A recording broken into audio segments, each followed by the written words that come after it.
It has been an intense meeting, as always, and we took an important number of decisions, not only discussing and analyzing, but also deciding.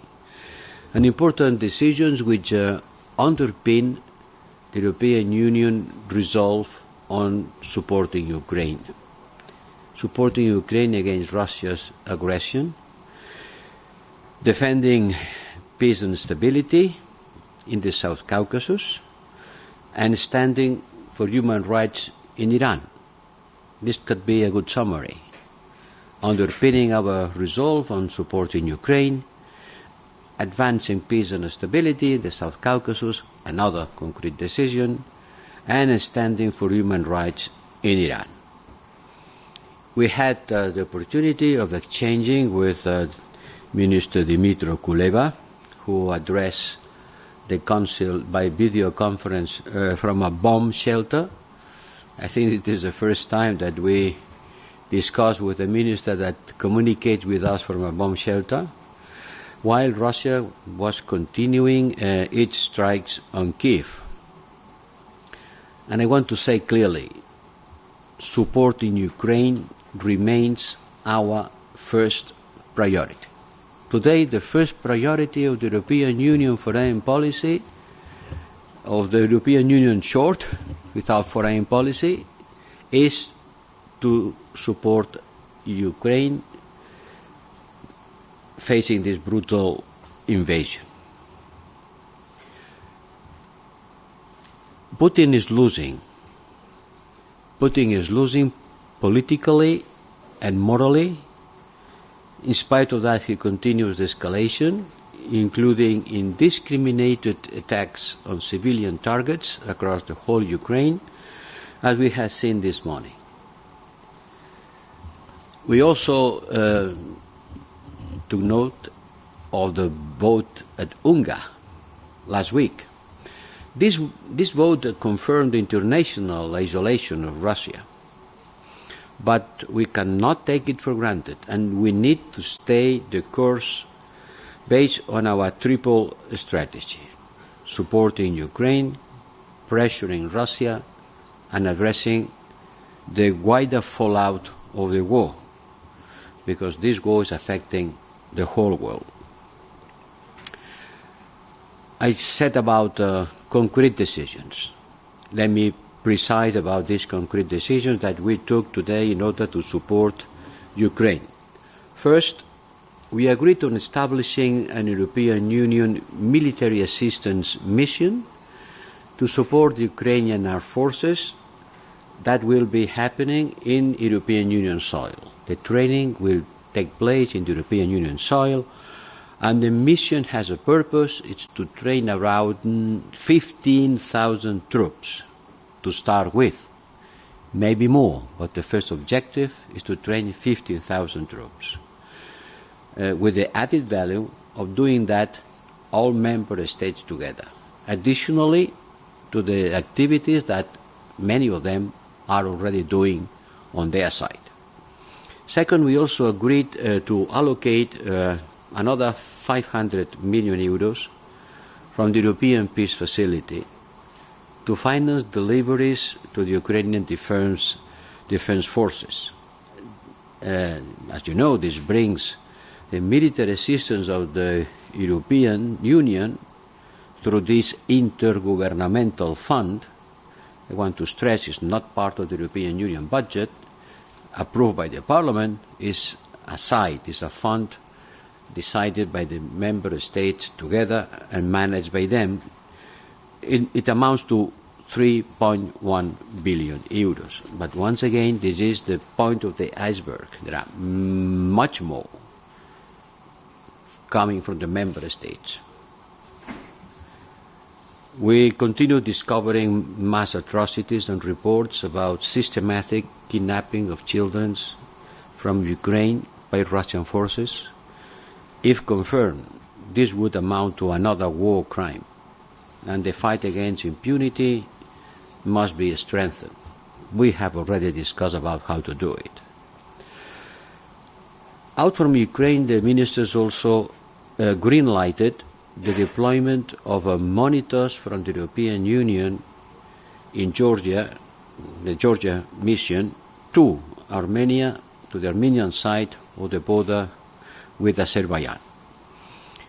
A team is already there, and according with the green light of the Council, we will deploy 40 monitors on the Armenian side of the international border with Azerbaijan in the next weeks. Very quickly. I am really proud of how quickly we have managed the creation and deployment of this mission.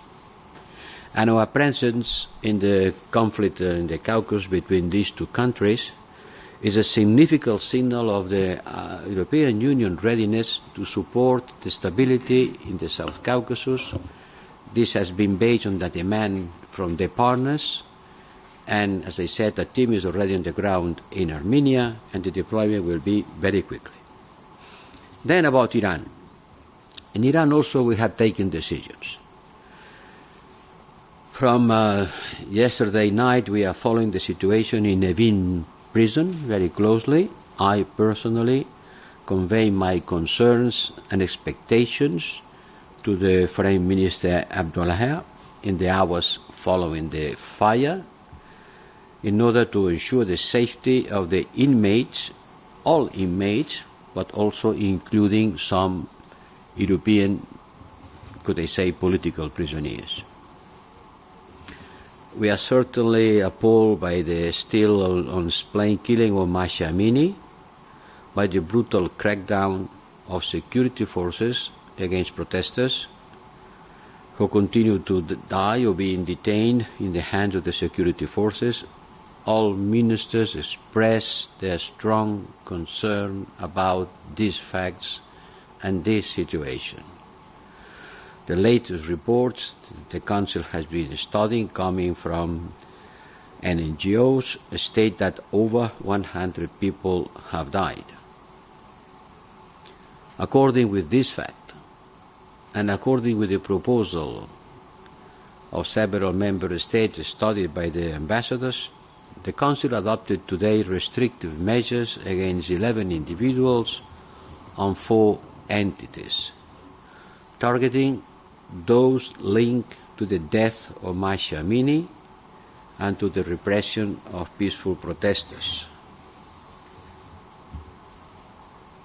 And if needed, we are ready to add more names to this list. I want to use this opportunity to call on the Iranian government to immediately end the violence, to release those detained, and to allow normal internet services and flow of information. The issue of the use of drones by Russia, allegedly supplied by Iran in the war in Ukraine, has been also considered by the ministers. And certainly Minister Kuleba, during his speech to the ministers, strongly expressed his concern, and he denounced the use of this kind of arms. We are following very closely this use of drones. We are gathering evidence, and we will be ready to react with the tools at our disposal.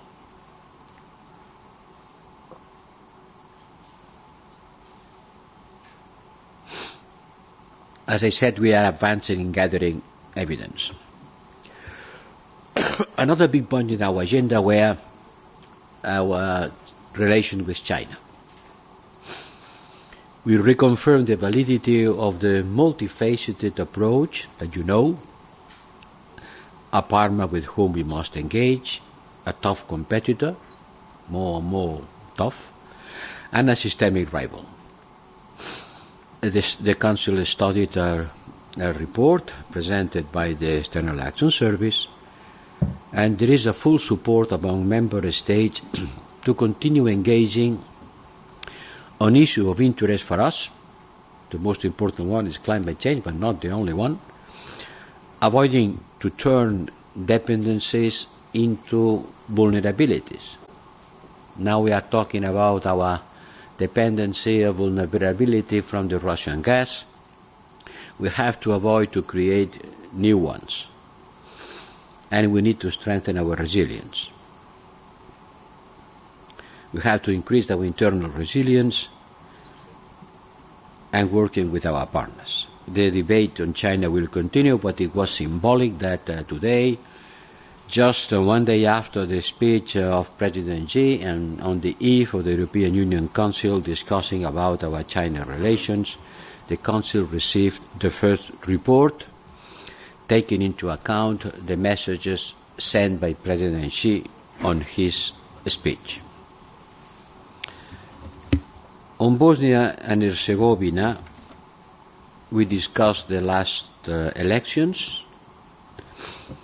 The elections were competitive and well organized, overall, according with the reports of the OSCE, ODIHR, but they were also marked by quite a strong mistrust in public institutions. The final result has still to be certified. There are allegations of widespread electoral fraud have triggered a recount of ballots to the Republika president's race, and this recounting will take place. But we need to keep Bosnia and Herzegovina on the European Union path. That's why the European Commission recommended last week to grant the candidate status to Bosnia and Herzegovina on the understanding that a certain number of steps are taken. And with that, we pass a clear message to the Bosnia and Herzegovina authorities.